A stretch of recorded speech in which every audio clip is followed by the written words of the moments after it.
Hey, LeVar here. We are kicking off the holidays a little early this year with a 3D immersive remix of this very fun mystery about mall Santas. Hope you like it.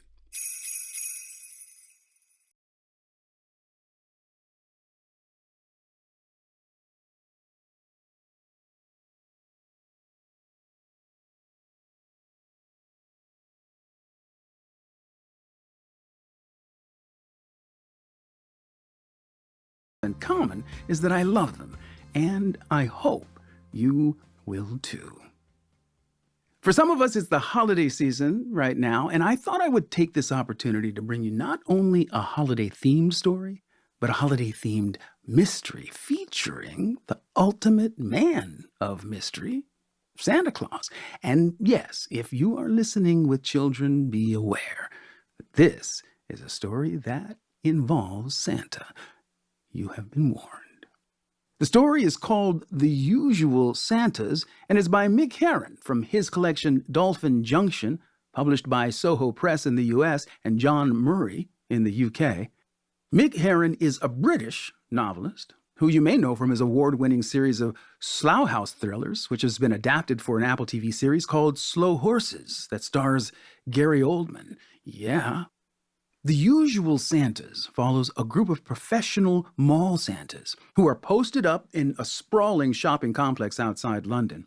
It's Christmas Eve, and after a busy holiday season, the Santas are finally getting to hang up their hats, though not literally, since they have kind of an unspoken rule about staying costumed on the premises.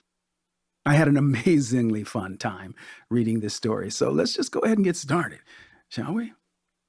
I'm going to go ahead and take that deep breath.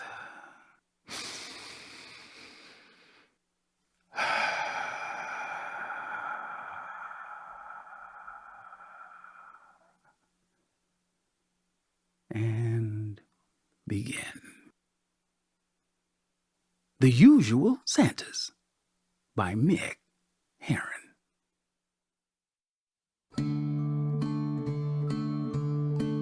White Oaks, the brochures explained, was more than a shopping center. It was a day out for the whole family, a complete retail experience under just one roof. It was an ideally situated outlet village, an ultra-convenient complex for the ultra-modern consumer. It was where quality met design to form an affordable union. It might have been a stately pleasure dome. It was possibly a garden of earthly delight. It was almost certainly where capital letters went to die. More precisely, it was on the outskirts of one of London's northwest satellite towns and, viewed from above, resembled a glass and steel rendering of a giant octopus dropped headfirst onto the landscape. In the gaps between its outstretched tentacles are parks and play areas and public conveniences, and at each of its two main entrances were garages, offering, in addition to the usual services, full valet coverage, four-wheel alignment and diagnostic analysis, as well as free air and a last-minute one-stop shop. Cart stations, colored pennants hoisted above them for swift location, were positioned at those intervals market research had determined user-friendly and were assiduously attended by liveried cart jockeys. From 10 minutes before dusk until 10 after daybreak, the area was bathed in a gentle orange light. Quiet humming of CCTV cameras, a constant reminder that your security was White Oak's concern. And in a hedged-off corner between the center's electricity substation and one of 4 home delivery loading bays, perhaps the only point in the complex to which the word accessible did not apply, lurked a furtive row of recycling bins, like a consumerist memento mori.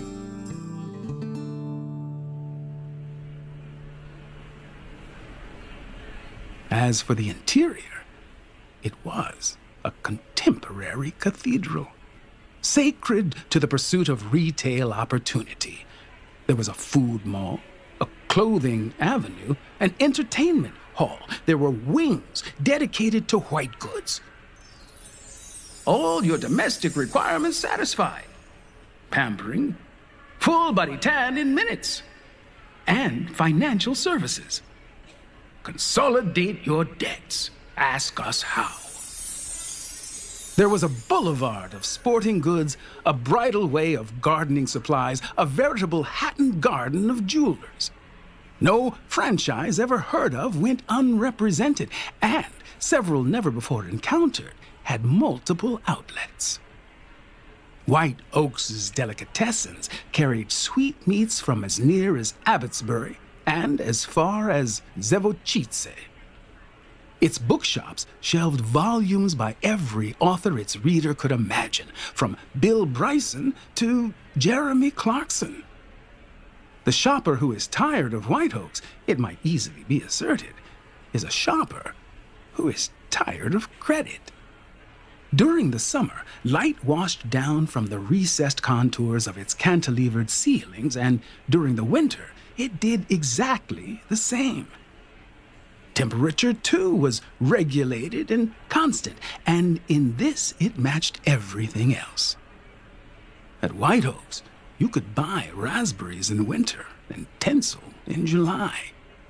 Seasonal variation was discouraged as an unnecessary brake on impulse purchasing. Which is not to say that White Oaks ignored the passage of the year. Rather, it measured the months in a manner appropriate to its customers' needs. As surely as Father's Day follows Mother's, as unalterably as Harry Potter gives way to the Great Pumpkin, time marches on, its inevitable progress registering as peaks and troughs in a never-ending flowchart. For there are only 17 major feasts in the calendar of the complete retail experience. And the greatest of these is Christmas.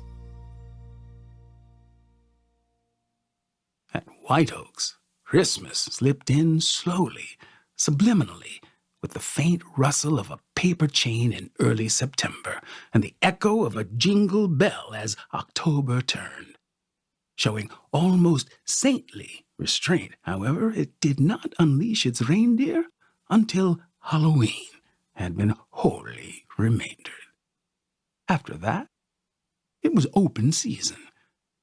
Taking full advantage of its layout, the complex boasted 8 Santa's grottos, 1 per tentacle, each employing a full complement of sleigh, sacks, elves, snowflakes, friendly squirrels, startled rabbits, and, counterintuitively but fully validated by merchandise profiling, talking zebras. And, of course, each had its own Santa. Or, more accurately, each had an equal share in a rotating pool of Santas. For the 8 Santas hired annually by the White Oaks Festive Governance Committee had swiftly worked out that no single one of them wanted to spend an entire 2-month hitch marooned in haberdashery's backwater, or, worse still, abandoned under fire in the high-pressure, noise-intensive combat zone of toys and games, while another took his ease in the food hall, pampered with cake and cappuccino by the surrounding franchisees. So, a complicated but workable shift system had been established by the Santas themselves, whereby they chopped and changed each 2-hour session, swapping grottos 3 times a day and generally sharing the burden along with the spoils. This worked so well, so much to everyone's satisfaction that the first 8 Santas hired by the governance committee remained the only Santas White Oaks needed, returning year after year to don their uniforms, attach their beards, and maintain an impressive 83% record of hardly ever swearing at children whose parents were in earshot. Santa-ing was not an easy undertaking. It was not a task for sissies. And while the usual Santas didn't always do things by the book, by God, they got the job done. And each year, once they'd managed just that, after the shops had lowered shutters on Christmas Eve and White Oaks slumbered preparatory to the Boxing Day rush, the Santas met in a hospitality room adjoining the security suite and relaxed over a buffet provided by the grateful merchants of the quarter and exchanged war stories until the hour grew late and generally luxuriated in the absence of children. But, however relaxed they grew, they kept their beards on and remained zipped inside their red suits and never addressed each other as anything other than Santa. And, in fact, would have been unable to do so had they wanted, because while they might, for all they knew, be friends and neighbors in Civvy Street, might drink in the same pub, or regularly catch the same bus to the same football ground, on duty they remained in uniformed character, and always had done. This had started in jest, but had quickly hardened into custom. Not long after that, it calcified into superstition. In their dealings with toddlers and hyperactive infants, the usual Santas had suffered in undignified, frequently unhygienic ways that had bonded them in a manner few civilians could hope to understand. But on every other level, they were strangers to each other. And with this, they were perfectly comfortable. Until one day,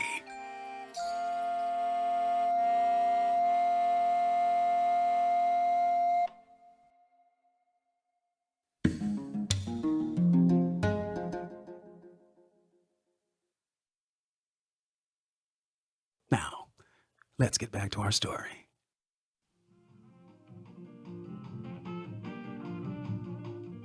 The buffet that year was particularly handsome.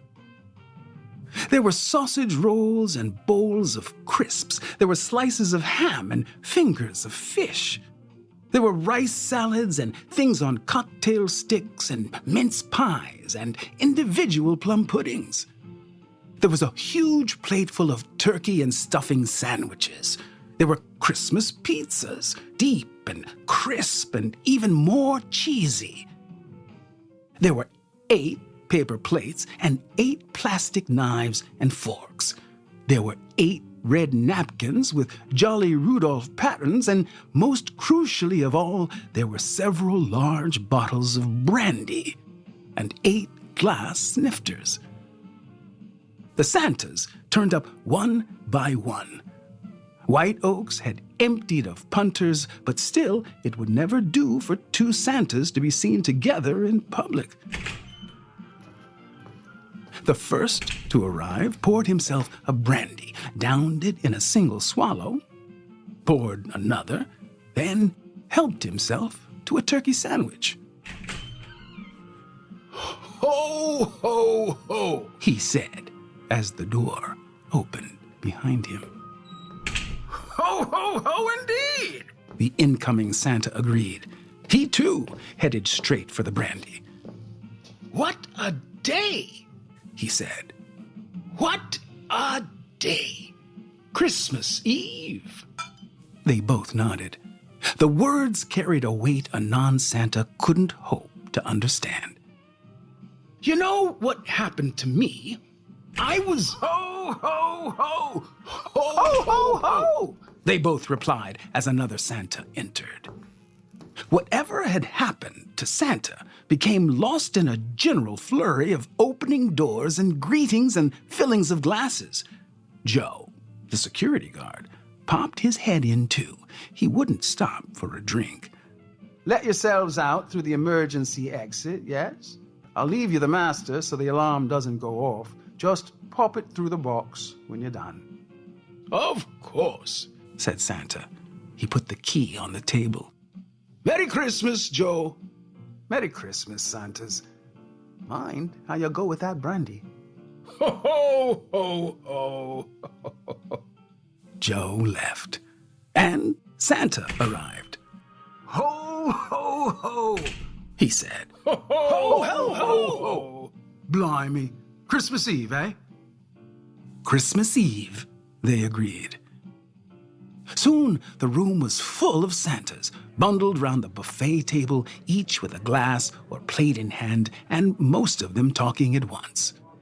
Blinking cheek of him, sitting on my knee, bold as brass, says, if you're the real Santa, how come your reindeer's plastic? So I said, you know, like Doctor Who, you know, like his TARDIS, bigger on the inside. So's my sleigh, and that's how come it fits all the presents in. I don't have a glass. I told her, of course you don't need a chimney, darling. I carry a magic chimney with me. Pop it on the roof. Bob's your uncle. That dried her tears, I can tell you. You can borrow that line if you like. No charge for a fellow Santa. I don't have a glass. The next flaming elf who tries to tell me Santa's suit should really be green, I'll... Excuse me, said Santa in a loud voice. but I don't have a glass. The Santa's chatter died away. Well, someone must have two, said Santa jovially. There were 8 when we started. Nobody's got 2, Santa said. That's the point. What's the point? There aren't 8 of us here, Santa said. There are 9. There was a communal intake of Yuletide breath.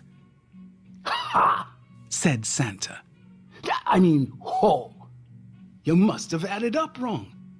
I don't think so. You try. The Santas fell to counting. Then all started talking at once. But what? Ho! At length, Santa quietened the assembly by tapping his glass on the table. Well, he said, it seems I owe Santa an apology. One of us appears to be an imposter. Pretending to be Santa? Santa said angrily. I never heard of such a thing in my life. The Santas looked at him. Well, you know what I mean. Perhaps, Santa said, we should have a quick roll call. What? Where you call out Santa and we say present? Santa asked. You see what I did there? He added.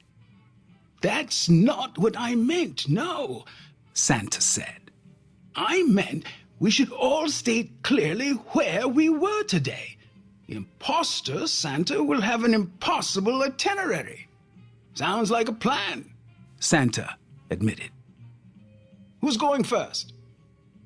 Well, I was at the food hall this morning, said Santa. Then electronics. No, then leisure. After that, I was at... You can't have been at electronics next, Santa objected. I was electronics second shift. No, that's what I said, Santa said. Then leisure. Then I finished up at leisure, Santa said. Before that, I was at clothing, and before that, books. Was that yesterday? Must have been today, Santa offered through a mouthful of sausage roll. because that's what I did yesterday. Ah, this is hopeless, said Santa. Could we all just stop milling about? If we all stop milling about, Santa said, the Santas nearest the table will eat all the food. There was general assent to this. Some of the more suspicious Santas immediately reloaded their plates. We need order, Santa said. we need clarity. Everyone should write down their day's shifts. That's right. Santa said, reaching past him for a sandwich. We should make a list. We should check it twice. Santa muttered. I heard that. Does anyone have a pen and paper? Santa asked. Nobody had a pen and paper. There's an elf behind this, said Santa. Mark my words. The elves were not popular with the Santas. They tended to be disruptive and argumentative, and frequently indulged in non-traditional banter. Santa said, Why don't we take our suits off? See who we really are. Which would help how? Santa inquired testily. I was only saying. Santa mumbled into his beard. No, Santa has a point, Santa said. We'd soon find out if we had an elf among us if we took our suits off. Nobody is taking their suit off, Santa said sternly. It would be, well, it wouldn't be right. Santa said. That's exactly what an elf would say if he was about to be unmasked. I hope you're not suggesting what I think you're suggesting, warned Santa. Everyone, calm down, Santa said. It's clear none of us is an elf. We're all far too shapely. Quite, Santa agreed. Anyway, the elves are at their own party. They've gone clubbing. The Santas shuddered. Don't suppose it would do any good to ask the imposter to put his hand up, Santa suggested. On an amnesty basis, he's welcome to stay and enjoy the buffet. Do you mean that? Santa asked. Or do you really think we should beat him up? Santa sighed. Well, he's hardly likely to put up his hand now, is he? Oh, said Santa. Yes, I see what you mean. I shouldn't have said that, should I? Everyone helped themselves to more food and brandy. The Santa without a glass was making do with a hastily scraped-out trifle dish. Though, as he pointed out several times, being last to arrive did not make him the imposter. On the contrary, the fact that he'd had farthest to come all the way from gardening proved he was the genuine article, as well as indicating high career commitment. Since his bowl held 3 times as much as a glass, and he was emptying it twice as quickly, the other Santas agreed with him, then sat him down in a chair. Well, Santa said at last. Anyone got any ideas? Santas hummed and Santas hawed. At length, a Santa spoke. Suppose. A hush dropped over the assembly like a cloth on a budgie's cage. Yes? Santa prompted. Suppose, said Santa. Well, suppose this imposter is the real Santa. A subtly different silence fell. Twit, said Santa sotto voce. I heard that. There's no such thing as Santa, Santa pointed out. I can count 9 of us. A real Santa, Santa meant. Who's to say? Don't, Santa interrupted. Don't say who's to say what's real and what isn't, because I hate that sort of nonsense. I was only going to say, Santa continued, that in order to be the real Santa, our friend would simply need to believe that he's the real Santa. The Santas considered this. That's pretty much what Santa told you not to say, Santa said at last. No, it's a different thing entirely. And anyway, Santa began. Anyway, what? If there is a real Santa, big if, or even just someone who believes he's the real Santa, which would make him a bloomin' loony, Santa muttered. then why on earth would he come to White Oaks? The Santas considered this. Why wouldn't he? Santa asked. Because it's a disgusting, crass, horrible place. Santa said. That's why not.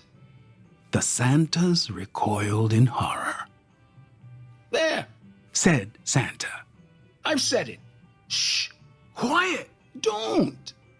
One by one, the Santas looked towards the door to the adjoining security room, where banks of closed-circuit monitors hummed, and where, just possibly, subversive and treasonous opinion was being recorded for later investigation.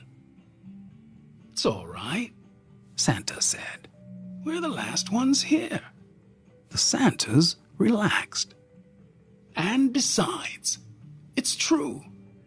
A delicious, guilty knowledge susurrated through the Santas like a winter's wind adjusting a snowdrift.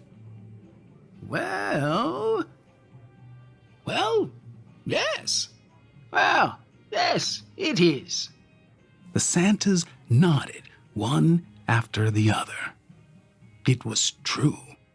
White Oaks was horrible, unless you liked autonomous commercialism writ huge, in which any suspicion of non-franchised individuality was stamped on before it made waves. The trouble was, the Santas had few alternatives as far as employment went.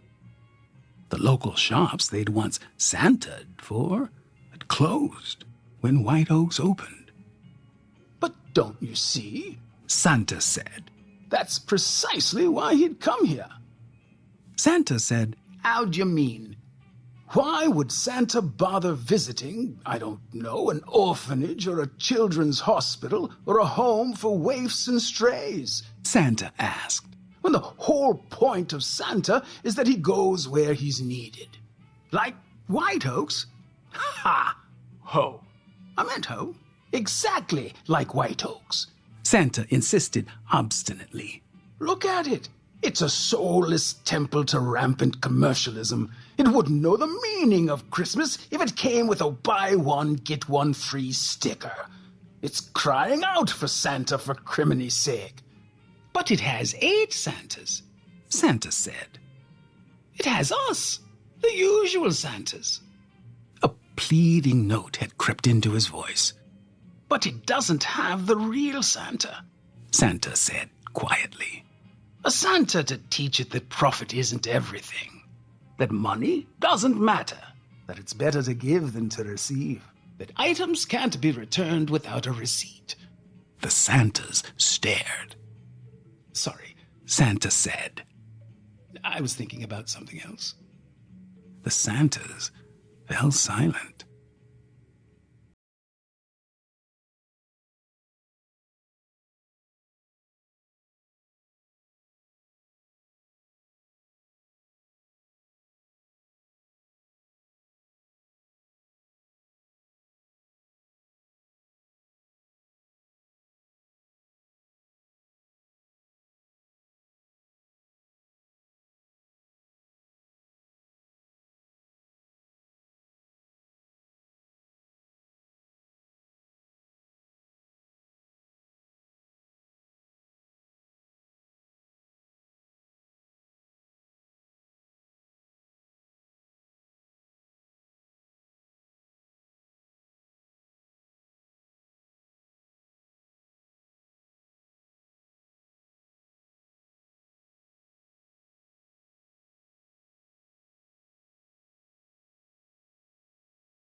Santa said. Do I need to spell out our next move? I think we'd have one mind, said Santa. All for one, asked Santa. And one for all, Santa replied. A Santa's got to do, said Santa. What a Santa's gotta do, Santa agreed. It's a far, far better thing. Santa began. Can never remember the end of that quote, said Santa after a slight pause. Gentlemen, said Santa, to the grottos.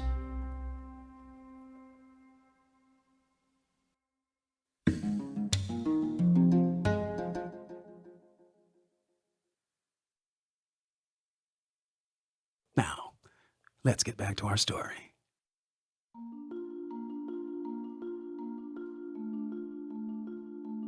What became known as the Great White Oaks Christmas looting was never solved.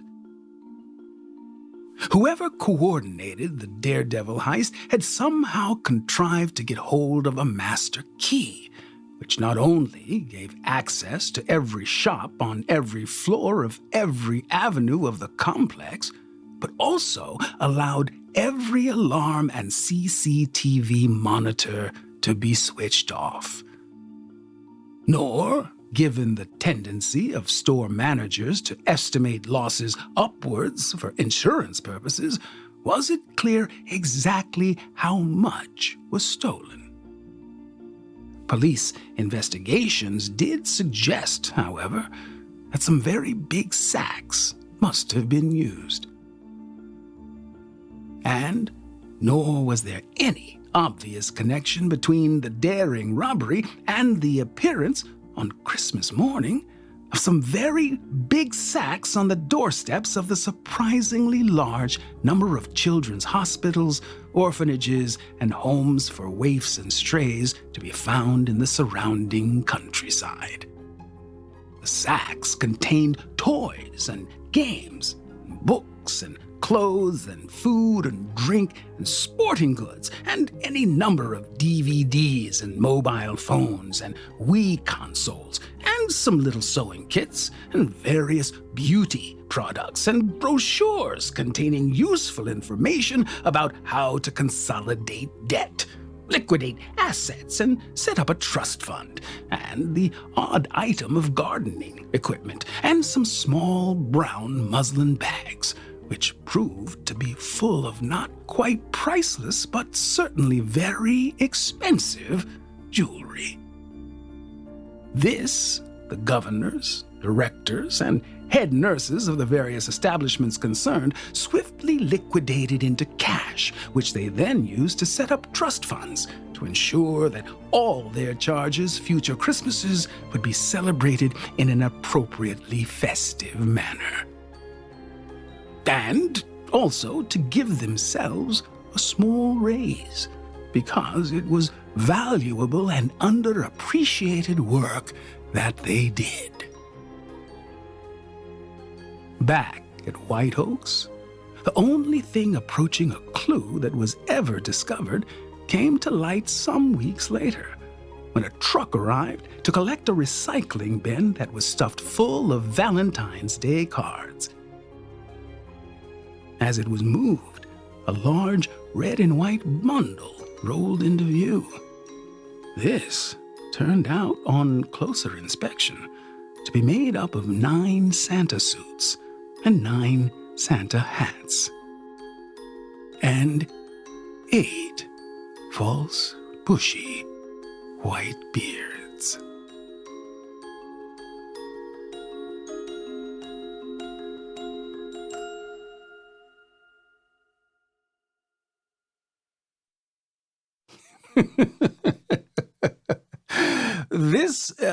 This is our first pure holiday story, at least for Christmas, and boy, am I glad we read this one for you.